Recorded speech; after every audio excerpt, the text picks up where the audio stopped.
Bismillahirrahmanirrahim. Assalamualaikum warahmatullahi wabarakatuh. Allahumma sholli ala sayyidina Muhammad wa ala sayyidina Muhammad. Alhamdulillah pemirsa, salam jumpa kembali di program Kabar Petang edisi Selasa 5 Juli 2022 bersama saya Fauzi Sanjabir.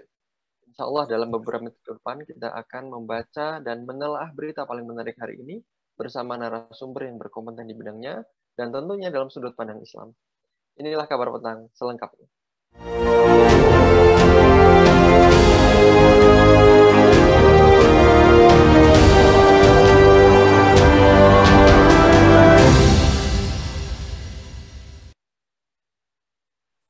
Penggunaan aplikasi My Pertamina untuk bahan bakar minyak, BBM, jenis Pertalite, dan solar subsidi diterapkan per 1 Juli 2022.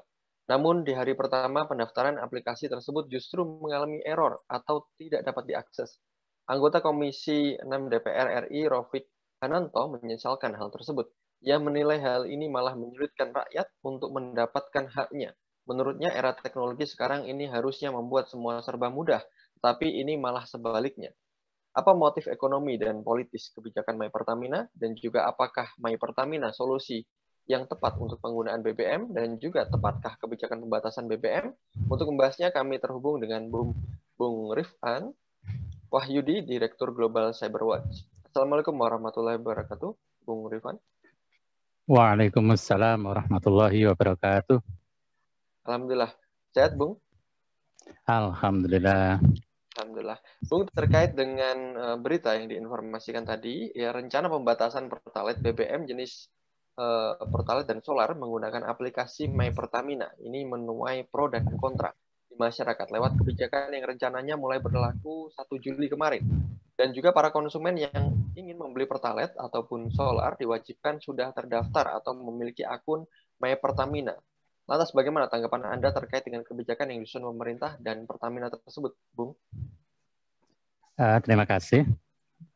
Salam pada pemirsa semuanya di seluruh tanah air dan siapapun yang bisa mengakses Kabar Petang. Sebetulnya kalau saya menilai bukan kontroversial ya atau pro dan kontra, karena ini adalah kebijakan sepihak dari pemerintah, tapi kemudian yang kontra itu dalam artian respon dari masyarakat luas gitu ya.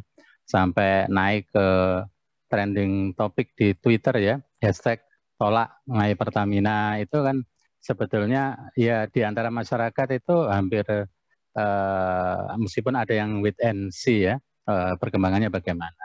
Tapi yang memang perlu diperjelas, karena saya juga dapat penjelasan dari Pertamina tentang kebijakan baru ini, ya memang sifatnya klarifikasi bahwa ini 1 Juli sampai akhir Juli ini adalah pendaftaran, kemudian hanya berlaku untuk roda 4 saja, yang dalihnya itu adalah pembatasan supaya subsidi BBM ini tepat sasaran gitu ya. Padahal sebetulnya sebuah kebijakan itu kan bersumber dari visi misi perusahaan, atau kalau di sini adalah BUMN ya. Kalau Pertamina bagian dari BUMN, maka sebagaimana pada periode ini, terutama pada pemerintahan Jokowi itu memang tidak pro rakyat begitu ya, lebih kepada pro kapitalis oligarki. Sehingga kebijakan ini bukan berdasar kepada tentu ya barangkali aspirasi Islam misalnya ya terkait dengan kepemilikan umum yang itu mungkin tidak masuk di dalam kamus mereka begitu, termasuk dalam kebijakan tadi subsidi. Istilah subsidi itu kan suatu yang absurd ya gitu ya, karena namanya subsidi itu kan ya dia memberikan secara langsung, padahal ini diukur dengan harga keekonomian dunia internasional yang nggak ada hubungannya, atau dari seolah-olah ada pemberian gitu ya dari pihak pemerintah kepada rakyat, atau karena ada kesenjangan harga keekonomian dunia dengan standar lain misalnya ya, dengan asumsi di APBN misalnya, dengan fakta yang berjalan itu mereka mengklaim, menganggap dan mengopinikan dengan istilah subsidi yang ini menipu sebetulnya. Padahal kalau dibandingkan dengan yang harga real dulu Pak Kian G kan pernah sebenarnya harga produksi itu sangat murah kalau berkaitan dengan BBM ya. Sekitar 600 rupiah itu sudah bisa dapat 1 liter begitu ya. Sekarang apalagi untuk Pertalite juga sudah dinaikkan diam-diam, nggak pakai rame begitu ya. Kalau rame, akhirnya termasuk Pertalite yang tadi menjadi pokok bahasan pada pagi hari sore hari ini. Sehingga ya itu sebetulnya dengan aplikasi itu memang seharusnya memudahkan dengan teknologi, tapi ternyata kalau nanti penggunanya itu yang gaptek, misalnya yang nggak punya HP, itu katanya sih bisa begitu ya, tapi juga ribet, harus di print dulu dengan menunjukkan print outan yang dilaminating dan seterusnya. Hanya awal kali pendaftaran yang itu katanya sih mudah begitu ya, tapi sebagian masyarakat mungkin yang di pedesaan barangkali yang tetap mengkonsumsi Pertalite itu kan istilahnya dibunuh secara pelan-pelan begitu ya. Pertalite ditarik pelan-pelan nanti supaya semua Pertamax ya dengan harga yang mereka dapat untung yang besar dan menguntungkan bagi para ya sebetulnya BUMN atau Pertamina, tapi faktanya ujung-ujungnya juga para pemodal kuat gitu. Demikian. Baik. Bung Rifan, apakah kebijakan tersebut sebenarnya merupakan cara halus yang digunakan atau tidak langsung untuk memaksa masyarakat menggunakan Pertamax ini, Bung? Iya, tadi sempat kita singgung sedikit ya. Tapi baiklah supaya lebih clear begitu ya. Ya cara halus atau mungkin cara apa ya, diam-diam. Sebagaimana mungkin kita ingat ya, dulu ada minyak tanah kan. Minyak tanah yang dipakai masyarakat ekonomi menengah ke bawah begitu ya. Tapi kemudian dikenalkan gas LPG melon itu yang hijau muda itu ya. Itu juga itu awal kali dipaksakan karena memang dari segi keuntungan pihak pemodal itu ya rugi lah begitu, atau bisa dijual dengan harga yang lebih tinggi karena minyak tanah kalau memang dibandingkan dengan negara lain memang itu masih bisa dijual dengan harga yang lebih tinggi. Karena memang itu masih dikonsumsi masyarakat, orang-orang kan masih pakai kompor begitu. Kemudian disuruh setengah dipaksa atau secara halus atau istilahnya ini untuk kepentingan pemodal begitu ya, supaya mereka dapat untung yang lebih besar meskipun dengan risiko yang lebih tinggi kan berkali-kali juga meledak misalnya. Kira-kira seperti itu pola kebijakan dari pemerintah yang tidak mengedukasi kepada masyarakat secara jujur begitu ya, bahwa oh ini nggak apa-apa ini karena negara kita lebih berkiblat kepada negara kapitalis terus terang begitu lebih fair begitu ya. Maka ini setelah subsidi tadi yang sudah kita bahas ya atau kita kurang untung lah, untung kita kurang besar misalnya, itu kan lebih nggak usah pakai istilah macam-macam ya. Sehingga apalagi kalau kita berbicara tentang fungsi negara itu kan diciptakan untuk melakukan layanan. Jadi harusnya politik layanan yang harusnya dikedepankan. Entah itu rugi atau bukan menjadikan masyarakat luas itu sebagai konsumen. Sehingga ngitungnya itu untung rugi. Apalagi kalau ditarik kepada Islam ya sebagai aspirasi. Apalagi penduduk di Indonesia itu adalah penduduknya adalah mayoritas Muslim, sekitar 80% lebih. Bahkan sebagai penduduk Muslim terbesar di dunia kan harusnya Islam itu dijadikan sebagai acuan gitu ya. Termasuk dalam pengelolaan migas ya, karena ini bagian dari kepemilikan umum gitu.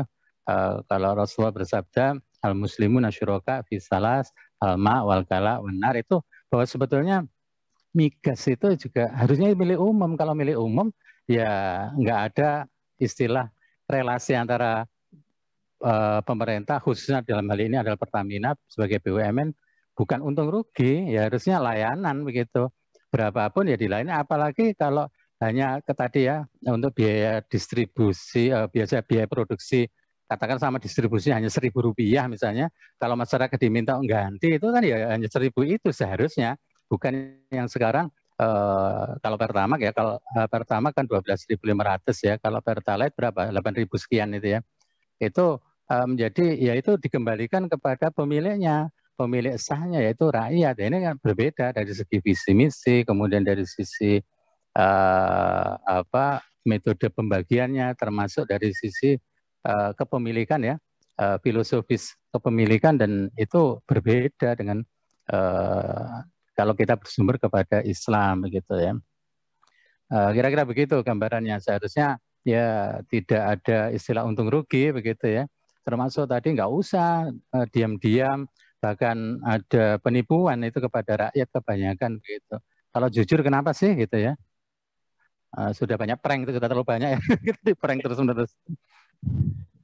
Baik, Bung Rifan, apakah pemerintah saat ini itu bisa dikatakan pelit subsidi nih? Dan juga apakah dampak kebijakan pembatasan subsidi BBM bisa membuat pertumbuhan ekonomi Indonesia mungkin akhirnya tertahan ya, kembali tertahan? Dan apakah rencana kenaikan BBM jenis Pertalite dan solar ya sudah banyak ini ditentang oleh masyarakat dari dulu? Dan apakah rezim kali ini sebenarnya mempersulitnya melalui My Pertamina ini, Bung Rifan? Ya, kalau tadi kita sudah membicarakan istilah subsidi yang kita pertanyakan, begitu ya.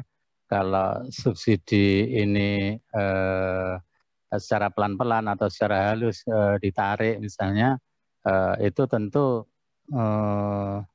tidak sesuai dengan apa yang diinginkan oleh masyarakat, sehingga istilah tadi disebut pro dan kontra ya. Jadi My Pertamina itu apalagi kalau ditinjau dari hal yang lain itu ya, tentang teknologi sekarang, kalau sekarang dikit-dikit pakai aplikasi misalnya, kemarin beli minyak goreng harus pakai aplikasi Peduli Lindungi misalnya ya. Kalau sekarang My Pertamina ini bukan untuk sok-sokan begitu ya, untuk gaul dengan teknologi dan mempermudah tadi sepertinya masih jauh panggang dari api lah gitu. Apalagi yang aplikasi Peduli Lindungi itu sudah dikritik oleh Kementerian Luar Negeri Amerika Serikat, termasuk ada laporan hak asasi manusia pelanggaran hak asasi di Indonesia ya, laporan tahunan begitu. Untuk di Indonesia itu ada 2 yang disoroti, termasuk menggunakan aplikasi pemaksaan ya, sebagai mandatory vaksin itu. Peduli Lindungi adalah pelanggaran hak asasi manusia karena memaksakannya. Kemudian yang kedua adalah wawancara terkait dengan tes wawasan kebangsaan ya di KPK. Ini mungkin hal yang lain. Tapi sebetulnya My Pertamina ini apalagi kalau tadi mendapatkan penolakan, kemudian lebih jauh lagi misalnya terkait dengan apa yang disebut subsidi tadi ya, yang itu ya salah kaprah sejak awal itu. Jadi awal pengistilahannya, kemudian bahkan kalau nanti dikaitkan dengan harapan mereka untuk bisa bertumbuh, kemudian APBN menjadi terselamatkan misalnya ya, itu menurut hemat kami ya tentu masih agak pesimis ya saya untuk mengatakan ini nanti bisa memberikan sumbangan kepada keberlangsungan ya. Kalau kita melihat memang secara internasional, secara ekonomi itu kan hampir semua negara mengalami invasi ya pasca pandemi kemarin ya, termasuk di Indonesia begitu. Meskipun seringkali kan dipoles begitu, Indonesia itu nggak separah negara-negara yang lain. Padahal faktanya ya termasuk adanya kebijakan pencabutan subsidi, baik itu secara pelan-pelan, diam-diam atau menipu itu yang tidak berpihak kepada rakyat. Tentu harus dikritisi oleh rakyat itu sendiri. Jadi jangan kemudian diartikan yang mengkritik ini anti pemerintah, misalnya jangan begitu ya. Ini akhirnya menimbulkan polarisasi ya di tengah masyarakat yang ini sudah banyak yang mengeluhkan gitu. Nah kalau ada humasnya, kenapa enggak humasnya itu yang memberikan penjelasan begitu ya, konferensi pers begitu ya, menjelaskan ya dengan kejujuran meskipun kalau dari sisi prinsip itu ya berbeda ya. Kalau prinsip kapitalis tentu ya supaya dapat untung yang sebanyak-banyaknya dengan pengorbanan yang sedikit-sedikitnya, termasuk relasi tadi, relasi pemerintah dengan rakyat harusnya dengan politik layanan ya, layanan yang memberikan layanan begitu ya. Dan kalau solusi ya kita salah satunya itu adalah solusi Islam tadi, itu sebenarnya fair ya dan berkeadilan gitu. Tentu berbeda dengan apa yang diinginkan oleh para kapitalis ya. Kapitalis nyantolnya kepada oligarki yang juga sudah memiliki tangan-tangan atau menggurita ke penguasa yang ada, eksekutif ya. Kemudian kita kalau menyoroti ke legislatifnya juga begitu, harusnya mengawasi, melakukan fungsi pengawasan kan sebagai senator atau legislator begitu, bukan selalu sebagai ketok palu ya, memberikan stempel apa yang diinginkan oleh pemerintah misalnya para eksekutif itu. Ya itu menjadi sebetulnya balance ya, seimbang kehidupan politik kenegaraan bersama dengan rakyat. Rakyat menjadi terlindungi. Kalau sekarang rakyat dijadikan objek untuk dagang ya, jualan oleh eksekutif, legislatifnya diam. Ini akhirnya rakyat sendirian begitu ya. Kasihan rakyatnya begitu. Dan kita semua jadi rakyat kan sebagai rakyat itu yang patut dikasihani. Baik, Bung Rifan, terkait tadi juga sempat di awal sudah disampaikan oleh Bung Rifan ya, terkait dengan tagar tolak aplikasi My Pertamina. Bagaimana tanggapan Anda terkait gerakan protes warganet ini, Bung, terkait dengan tagar tersebut? Meskipun belum mewakili warga negara Indonesia, tapi warganet itu bahkan tidak hanya warga negara Indonesia kan, sebagian juga sudah menjadi warga dunia ya, karena kalau teknologi internet kan sudah terkoneksi dengan seluruh dunia secara global, yang disebut sebagai global village itu ya seperti. Tapi itu sebetulnya mewakili, dan tidak semua masyarakat Indonesia atau warga negara itu menggunakan handphone. Masih ada yang belum menggunakan handphone, termasuk belum menggunakan handphone Android misalnya ya, termasuk yang aktif ya. Kalau tagar itu kan hanya Twitter ya, padahal media sosial juga banyak, sehingga mungkin lebih hanya mewakili ya sebagian. Tetapi itu sebetulnya harus dipertimbangkan, karena pengguna Twitter itu adalah biasanya public figure, politisi begitu ya, yang ini mempengaruhi gitu ya. Meskipun kalau anak-anak remaja misalnya itu dulu Facebook ya, sekarang juga ada Instagram. Kalau Twitter itu bahkan dilirik oleh para politisi untuk membranding dirinya untuk bisa menyapa masyarakat. Kemarin ada laporan kan, pejabat ini itu, kemudian para capres ini itu juga memiliki salah satunya adalah media sosial, yaitu Twitter. Sehingga kalau tagar penolakan, kalau sudah masyarakat itu ngomong, itu sebetulnya harusnya diperhatikan begitu ya, baik dalam sistem apapun lah gitu ya, sistem liberal sekalipun yang katanya demokrasi itu harusnya diperhatikan begitu ya, apalagi kalau dalam kita berbasis sebagai Muslim, berbasis Islam misalnya, itu malah harus diperhatikan gitu, harus. Jadi sehingga penolakan ini kan harusnya harus dilakukan evaluasi begitu ya, kenapa ada penolakan begitu, apakah cara komunikasinya memang salah begitu ya, atau tadi ya dibungkus hanya dengan pencitraan dan termasuk sedikit dipoles dengan pencitraan dan ada kebohongan di situ atau ketidakjujuran lah begitu.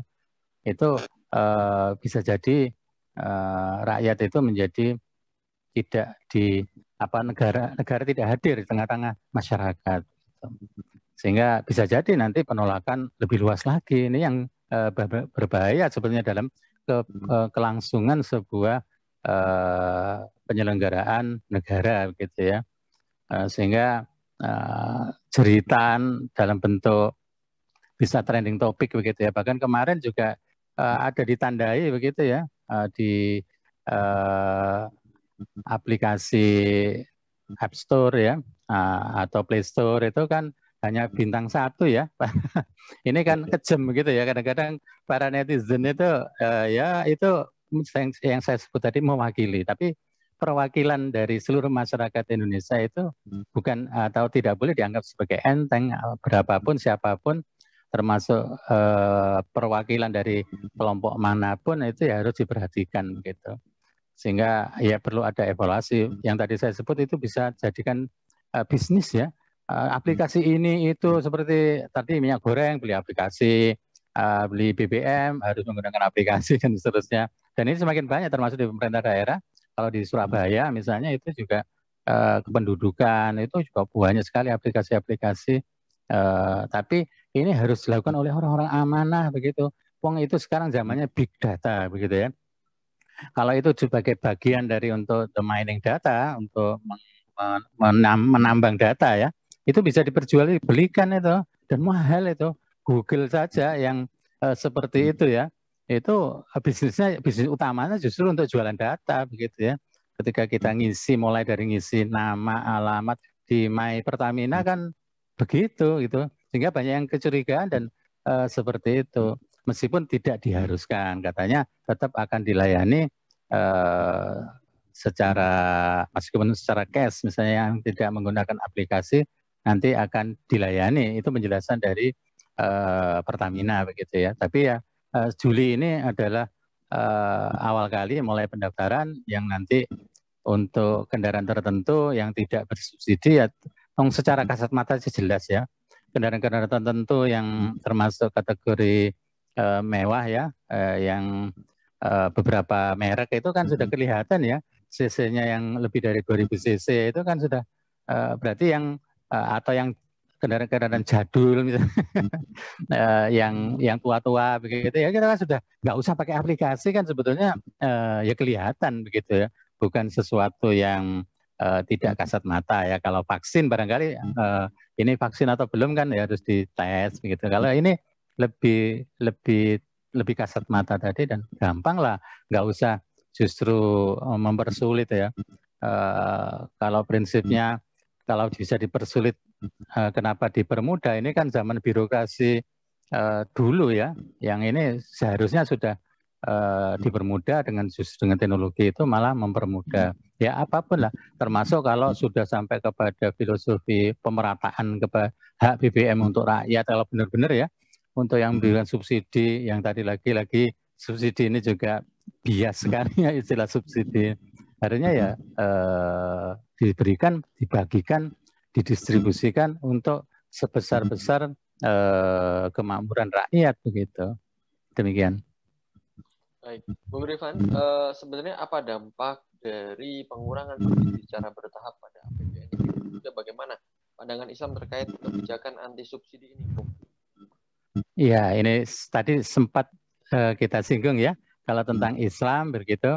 Kalau yang disebut kebijakan anti subsidi, sedang istilah subsidinya itu juga dengan parameter para pemodal ya, seharusnya layanan, bahkan kalau layanan Islam tadi memberikan layanan politik layanan tanpa memandang untung rugi dengan menghabiskan triliunan, puluhan triliun, ratusan triliun sampai ribuan triliun untuk riayatus syu'unil ummah, untuk layanan kepada hak-hak publik, itu ya harus diberikan gitu ya. Ya tugas pemerintah ya untuk memutar otak bagaimana supaya tetap bisa kewajiban yang dibebankan kepada pemimpin itu ya, sebagai ar-ra'in ya, dia akan dihisab nantinya. Kalau sudah seperti itu, kekuasaannya itu bukan main-main ya, malah ingin diperpanjang, misalnya sudah menyalahi konstitusi yang mereka yakini misalnya, tapi kemudian mereka bahkan kalau sudah duduk lupa berdiri misalnya, ya, dan dengan mengabaikan kepentingan rakyat, pemenuhan kebutuhan rakyat, bahkan menjalankan kepentingan oligarki misalnya, ini ya sangat menyakiti rakyat, sangat menzalimi rakyat. Sehingga kalau dalam Islam ya tidak ada istilah anti subsidi begitu ya. Ya subsidi tapi nggak usah ngomong-ngomong ya, memang itu diberikan gitu ya. Karena itu adalah milik sah rakyat kalau tadi berdasarkan hadis Rasulullah tentang kepemilikan tadi. Nah kalau sudah kepemilikan ya dikembalikan kepada pemiliknya. Negara itu hanya sebagai pengelola saja kan. Karena tidak mungkin rakyat kemudian nambang sendiri, kemudian dimasukkan ke mobilnya ya, dalam bentuk BBM kan enggak ya, harus diolah dulu. Lah itu ya dikelola oleh negara, tapi kemudian secara distribusinya nggak usah dibisniskan lah. Kalau pemasukan yang lain, kalau dalam syariat Islam itu luar biasa ya. Dalam sebuah kitab Al-Amwal fi Daulatil Khilafah itu disebutkan sebetulnya kalau menggunakan prinsip Islam mereka sangat yang disebut surplus atau bahkan surplusnya itu jumbo gitu ya. Kalau sekarang misalnya kata hanya 2.000 hanya ya, kalau dibandingkan dengan Amerika sangat jauh ya.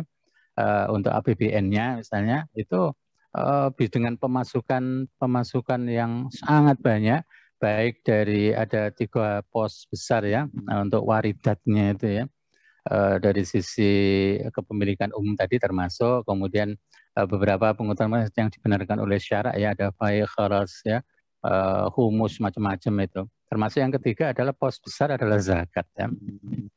Zakat mal tentunya ya, kalau zakat fitri itu mungkin relatif ya sangat sedikit ya. Tapi kalau dibandingkan zakat mal ada perniagaan, kemudian pertanian, peternakan dan termasuk dinar ya, mata uang itu luar biasa. Sehingga akan kewalahan gitu ya. Negara mendapatkan pemasukan yang sangat banyak, sehingga dari segi pemasukan sudah tidak menjadi masalah. Nggak seperti sekarang negara kapitalis itu melayani kepentingan oligarki, tidak melayani kepentingan rakyat, sehingga disedot oleh swasta begitu ya, oleh oligarki, baik oligarki nasional termasuk oligarki global ya, yang disebut elit global itu. Mereka mengupayakan ya dengan instrumen baik itu moneter, kemudian perdagangan bebas segala macamnya ya, bursa saham dan yang lain-lain, bursa efek, itu menjadikan memang sesek ya, hanya yang kaya makin kaya begitu ya, yang miskin ya terlupakan, tertindas, terzolimi ya, tidak bisa hidup tenang. Kalau Islam sangat menjamin dengan prinsip tadi ya, untuk dari segi moneter maupun dari segi keuangan sangat pro wong cilik begitulah. Tapi tidak hanya wong cilik, termasuk yang orang kaya pun itu ya mendapatkan perlakuan yang adil begitu ya, sehingga bisa menjadi masyarakat yang sejahtera, makmur begitu ya. Dan itu bukan tujuan sih ya, karena memang itu sebagai konsekuensi logis saja, tetapi kebahagiaan itu kan nggak diukur dalam kapitalis ya. Bahkan kebahagiaan tidak hanya di dunia, sampai ke akhirat. Ini luar biasa kalau menggunakan sistem Islam gitu. Baik. Kesempatannya alhamdulillah program kabar petang semoga Anda sekali manfaat program kami. Sampai bertemu kembali di program yang sama di waktu yang sama. Jangan lupa subscribe dan juga share sebanyak-banyaknya program kabar petang agar mendapatkan amal jariah. Akhirnya saya bersama kru yang bertugas mohon undur diri. Wassalamualaikum warahmatullahi wabarakatuh.